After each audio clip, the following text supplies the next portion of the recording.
syrup, tablet, gummies. Naguguluhan na ba kayo kung ano ang tamang vitamins para sa anak nyo? Ako si Yana, a registered pharmacist, and this is Unilab's Ask Your Pharmacist series.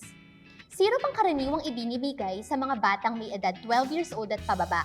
Kadalasan, nahihirapan o naiilang pa silang lumunok ng tableta o capsule. Mas mabilis ding na-absorb ng katawan ang syrup kaysa sa ibang formulation gaya ng tablet. Pero, merong tableta na pwedeng nguyain na mas madali pa ring inumin para sa mga bata.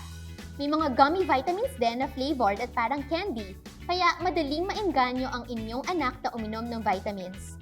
Ano man ang pipiliin para sa inyong chikiting, isang munting paalala na ang vitamins ay dapat sinasabayan ng proper diet at exercise.